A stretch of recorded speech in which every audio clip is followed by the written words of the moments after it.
നമസ്കാരം.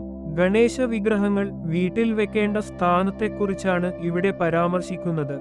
സന്തതി പരമ്പരകളുടെ ഐശ്വര്യത്തിനു വേണ്ടി ചെമ്പുകൊണ്ടുള്ള ഗണേശ വിഗ്രഹം വീട്ടിൽ വെക്കാവുന്നതാണ്. ഈ വിഗ്രഹം തെക്കോ കിഴക്കോ ദിശയിൽ വെക്കുക. തെക്ക് പടിഞ്ഞാറോ വടക്ക് കിഴക്കോ ദിശയിൽ ഒരിക്കലും വെക്കാൻ പാടുള്ളതല്ല. അടുത്തത് തടികൊണ്ടുള്ള ഗണേശ വിഗ്രഹമാണ്. ചന്ദനത്തടി ഉൾപ്പെടെ വിവിധതരം തടികളിൽ നിർമ്മിക്കുന്ന ഗണേശ വിഗ്രഹങ്ങൾക്ക് ഒത്തിരി ഗുണങ്ങളുണ്ട്. ആരോഗ്യം, ദീർഘായുസ്, വിജയം എന്നിവയാണ് തടികൊണ്ടുള്ള ഗണേശ വിഗ്രഹം വെക്കുന്നതുകൊണ്ടുള്ള ഗുണങ്ങൾ.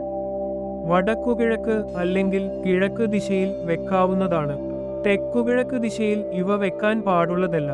അടുത്തത് കളിമണ്ണിൽ തീർത്ത ഗണേശ വിഗ്രഹങ്ങളാണ്. ഇവ വെക്കുന്നത് മുഖേന ആരോഗ്യം, വിജയം എന്നിവ ലഭിക്കുന്നതിനു പുറമെ തടസ്സങ്ങൾ മാറാൻ സഹായിക്കുകയും ചെയ്യുന്നു.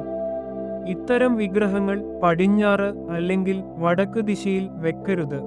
തെക്ക് പടിഞ്ഞാറ് ദിശയിൽ വെക്കാം. അടുത്തത് പിച്ചളയിൽ തീർത്ത ഗണേശ വിഗ്രഹങ്ങൾ. വീട്ടിൽ ഐശ്വര്യവും സമൃദ്ധിയും നിറയ്ക്കുമെന്നാണ് പറയപ്പെടുന്നത്.